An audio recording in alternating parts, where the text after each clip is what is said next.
Well, hey, everyone, this is Heidi St. John. Thanks for tuning in today. You guys have found me in my little post-Thanksgiving hideaway here at the intersection of faith and culture.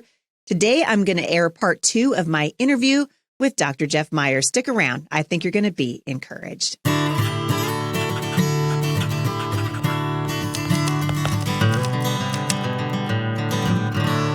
Well, welcome to the show today. I hope you guys had a wonderful Thanksgiving and that you're having a great holiday weekend with the people that you love. Today, I'm going to air part 2 of my interview with Dr. Jeff Myers. Yesterday, we were talking about why it's so important that we acknowledge that there is such a thing as truth, and the fact that the people around Jesus really did change everything, and they changed everything in every sphere of influence, from medicine to politics, and they did it with the love of Christ. Today, we're going to come back around to that same topic, only take it a little bit farther, and we're going to grapple with grappling. Why is it so important that we engage in these conversations and how you can do it? We're going to give you guys some fun tips for how you can engage people in conversation that is both life-giving and truth-telling. Here's part 2 of my interview with my friend, Dr. Jeff Myers. My second son was over at our home for dinner the other night. You know, this is how you get your college kids to come home. You just say dinner, right? This is how you do it. If anybody's wondering, this is the key. That's the secret sauce. That's the secret sauce. So I make dinner and I text a couple of my kids and say, hey, I've got dinner. If you guys are free, come on over. And so Spencer and I sitting around the fire and just chatting it up the other night. And he said, you know what I noticed? He said, I noticed that beauty actually matters. He said, the world is telling us that it doesn't matter. But he said, all the things that have changed history over the decades and the generations have had an element of beauty to them. So we started talking about different aspects of beauty here in the Pacific Northwest, and architecture and music. And you're right, because even though they're subjective, you can look at I may not like a certain style of music, but you can see some beauty in it. Well, maybe except for Scream. I'd have maybe a hard time with that. But it was just interesting that Spencer is having these conversations where he's attending college right now. He's at Portland Bible College. And it's interesting to see these conversations come back to the forefront. And we've got a lot of people in the culture right now who feel sort of disoriented, right? After 2.5 years of the country being on its head, people are frustrated and tired. We're having the news coming at us. You're totally right. I wrote down what you said, that the internet's basically making money off of making people angry. Yeah. And we're living in a culture that desperately needs to be able to have civil conversations, to talk about things that unite us instead of things that divide us. And what I'm hearing you say is, if we can train up these young people to understand what truth is, and that the gospel is the most important truth that we will ever be able to speak anywhere, there really is hope if we keep our focus where it needs to be. And it seems like that's been the passion of Summit Ministries for a really long time. That's been our passion as a ministry for a long time. That's my personal passion. And the other day, Stephanie told me, hey, our neighbor just bought 10 copies of your book, and can you sign them? Because she's going to have a discussion with everybody in her family. Ooh, that's awesome. Over the holiday. We're going to read the book. We're going to talk about it. Okay. We're going to talk about it because we've got to bring up truth. And we want to hear all of these amazing stories. Some of the stories you can just read aloud, and they're fun in that way. So I've been telling people, if you want to buy I can't sign your book and send it to you necessarily, but if you buy it on the internet, just email me the receipt at jeff@summit.org, and I'll send you a little signed card that you can stick in the front of the book. A book plate. That way you can have a signed book. So I'll send you as many as you want. I just really want this to start great discussions in families this year. Yeah, it's so important, and we need it. I think we really need it. And truth has the power. Because you're right, truth is a person. And I love that you said we need to start engaging rather than escaping. And it seems to me, and I just noticed this happen on one of my social media pages the other day. Of course, I've been hip deep in politics now for like the last year and a half. You know what they say, what doesn't kill you make you wish you were dead, right? So, so I'm watching conversations kind of going back and forth in the political divide, you know, especially now that Trump has announced he's running again. And so we never got a break from it, right? It used to be you could get a break from election cycles. Now they just seem like they just go on and on and on. So before one ends, another one's beginning. And this guy got on my social media, and I kind of looked him up because he was so angry. My initial response was just flame the guy, right? The faster I type, the more I'm like, okay, Heidi, just get away, right, from the computer. But I went and looked at his page, and we basically agree on almost everything, I would think. right? We come from the same worldview, and yet we're lobbing bombs at each other across the internet. How can we bring the temperature down and encourage conversation again, like the kind where we actually sit and try to parse the things out that seem to be, making such a great divide? That was something I thought about a lot in writing this book. When of course, most of the book is how Jesus followers changed all these different areas: justice, politics, education, science, arts, so forth. Yeah, they were in all of it. But then toward the end, I wrote a chapter called "How to Speak the Truth and Be Nice at the Same Time." Now, you should do a TED Talk on that, dude. I know. I immediately got a text back from a friend of mine who's a significant influencer. He said, nice is not biblical. And I said, well, maybe I should have used the word gentleness or kindness, but I used the word. Well, I use nice because people want to be nice. Yes. And that's why they don't speak the truth. Yeah. Right. So they say, I don't want to offend. I don't want to be canceled. I don't know what to say. So I'm just going to keep my quiet. Right. But if you can learn to speak the truth and to do it in a compelling way, that can change everything. So the whole key to this is learning how to be curious, learn how to ask questions. One thing that you can't do on social media is talk with someone. You can talk at someone, right? But you can't talk with them. And the whole idea of relationship is that you talk with them. So if you're in a conversation with somebody who disagrees significantly, just say, hey, tell me more about that. I'm here. Let's keep talking. I want to have this conversation. Tell me more about that. Then follow that up with questions like, so when you use that term justice or whatever, what is it that, what does that mean? Is that something that's knowable? Or is that just also something that's personal to each one of us? Because if it's just personal, then why should my viewpoint make any difference to you or yours to me? Then ask questions like, how do you know that? How did you arrive at that conclusion? It turns out asking questions allows you to stop this process of just butting heads and then turn and walk side by side with other people. Now, some people will never ask you a question in return because there are just some people who just never have learned that social grace. But most people will say, well, thank you for asking. I really appreciate it. And I could tell that you sincerely care about hearing what I'm saying. What do you believe about this? And then you have the opportunity to talk, or you have the opportunity to say, I don't know. In this whole conversation, I realized I ought to be able to respond to that question, but I don't know how. Can I think about it and get back with you in 2 days or something like that? You don't always have to know the answer. You don't have to be the person on the internet who on 1,000 different questions has exactly the right thing to say. Just set all of that aside. That's just social media. That is a fantasy world. That is not the reality.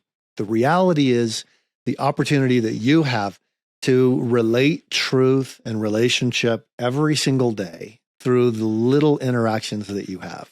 Yeah, it's so, and this is an important time, not only just an important time of year to do it, right? Because we have opportunities really in the holidays to bring people over, have people into our homes, but it's an important time in the culture right now because we are so polarized. We're polarized in the church, we're polarized politically, now we're polarized medically, which didn't used to be that way. I mean, I could go on and on about that. I had an idea I wanted to throw at you and just see what I'm just going to be like throw spaghetti at the wall and see what sticks with you, Jeff. But I told my audience maybe 4 or 5 months ago when I was coming down from the run for Congress, sort of coming down sort of off of that and trying to find my footing again and get a normal rhythm back into my life. And I listened to Dennis Prager one day talking about Shabbat, right? So Dennis Prager, he participates in this because he's a practicing Jew for the most part. But he was saying, listen, it's changed my life because every Friday we have people over to our house. And sometimes there are people that we disagree with or people that we might come at things from a different perspective. And we get together and we leave our cell phones at the door and we talk about this. Well, this idea fascinates me, right? So I start looking up, it's me. So I start looking up Shabbat meal ideas. Like I'm going to start doing this. What do you think because to me, it's a way to bring people together, right? So you've got a candlelight dinner and an opportunity to really engage people. Yeah. How would you encourage? I mean, what do you think about that idea, first of all? And then how do we put feet to what you're saying? Because I hear you on the let's talk about it. We've got to start asking questions. I love that. You know who's better at that than anybody I know is my friend Kathy Cook. So good. I love talking to her because she asks such wonderful questions. She has such a grace-filled way of bringing people into conversation. How does this flesh out for the regular person like Heidi St. John who's thinking, okay, I want to have more conversations. I want to ask more questions, but I don't know how to begin to even do that, or where do I start? I love that idea. It makes a lot of sense. Most of the people I work with are in a situation, say, at a college or university where they're in these conversations every day, like it or not. Right. And there's something easier about that in a way. You know where your professor is coming from. You know where the people in your residence hall are coming from. So you're always sort of in the arena. If you're not in that situation, how do you invite it? Right. And I haven't thought a lot about it because I just feel like, I do a lot of media and their debates. You have media debates all of the time. I do a lot of work with students. We have about 70,000 students that we worked with last year. Wow. So you're always in conversations with people who say, I think I disagree with you. Let me talk this through. So the idea that you would actually intentionally create a space in your home to invite people makes a lot of sense to me. I feel like, in my life, my home is the one place where I don't have to do that. Right. Well, that was sort of me too, right? Because you and I have a similar life. Yes. Yeah. But what a wonderful thing. Sharing a meal together is powerful. Mm-hmm. I'm telling my students all the time that the magical words, can we have coffee and talk about it? Yes. That is really, really powerful. But, don't let the thought that, oh, that's a lot of work. I don't think we could do, maybe we could do that once every month or a couple months. But you've got these conversations every day. Mm-hmm. You go to the grocery store. Mm-hmm. I mean, we're talking to people every single day, and every one of them is an opportunity to express some truth and to show some caring, and then to be curious about what they say. I find one of the best conversation starters when I travel, because you eat in restaurants a lot when you travel a lot, as you know, what somebody has a tattoo, like their ink has a story. It's an instant conversation starter, no matter where you are. Yeah. Hey, tell me about that ink. That's really interesting. How did you decide to get that? What's going on with that? Mm-hmm. Another thing that I do, and my friends and I have gotten in this habit of doing it, and it's really powerful, is to say, hey, we're going to have a blessing over the meal. Is there an area of your life where you could use a blessing? Because we're just going to pray blessing for you if you'd like. And everybody says, I've actually had one person who said, nope, I'm good. I'm good. I don't need a blessing. Everybody else is like, oh, let me tell you something. I got this kid. Or, I'm not so sure I really like this job. I'm not supposed to say that as I'm serving you, but or I've got this problem in this relationship, or, oh yeah, one guy was so funny. He said, I'm getting ready to get married. We said, that's fantastic. So let's, we're just going to pray for you. He said, awesome. And he just came right up, held out his hands, to pray with us. Yeah. And what's amazing is we continue to see him in these places. So I love the idea. And I think it's perfect. Sharing a meal together, sharing time together, especially in a home, and then asking questions. Say, hey, let me share with you what I think, and I want to hear what you think. Mm-hmm. Mm-hmm. That really is productive for moving people toward truth. Yeah, I think so too. And there's a book, you might want to check it out. It's called 52 Shabbats. So what I started doing was just sending, and it's basically their meal ideas. But when you invite someone, you say, hey, here's some ideas of things that you can bring. We're going to do something a little bit different. And so then you've got sort of this disarming, what food did you bring? And what, how did that go for you? Like right now I'm on a sourdough kick. So I'm making sourdough like every day of my life. It's healing. Punching down dough. It's like, you should try it sometime, my friend. It's a good thing. Well, this has been so encouraging for me. And I think encouraging for people who are listening as they enter into the holiday season and hopefully try to forge some new relationships and maybe mend some broken ones, especially from where we have been.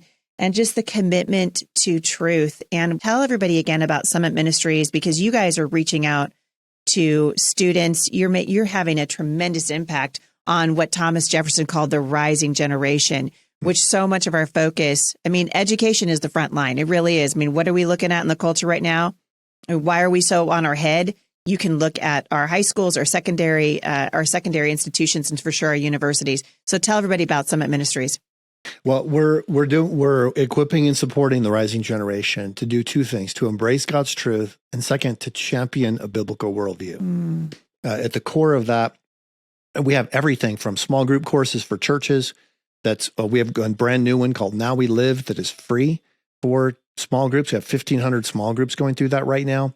We have 2-week-long courses for 16 to 22-year-olds. And I'd say that's the part of it that we see the greatest impact.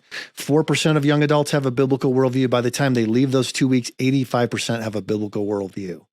So it's incredibly powerful to get young adults together, have them bring all of their tough questions with them, interact with amazing Christian thought leaders like Dr. Kathy Cook and others, and really find answers to those big questions.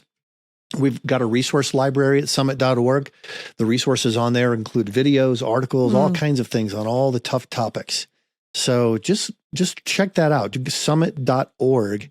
You can find all the information, and you can order the Truth Changes Everything book there. You can also order it from wherever you like to buy books.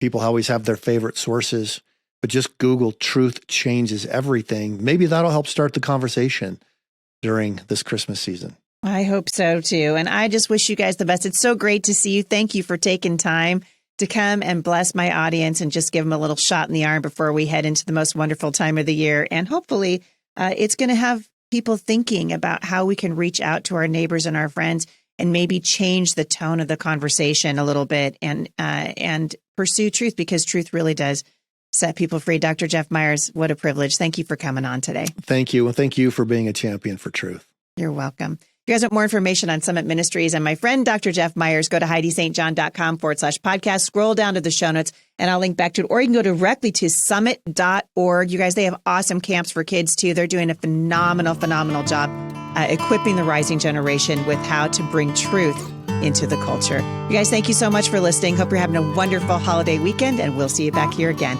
at the intersection of faith and culture.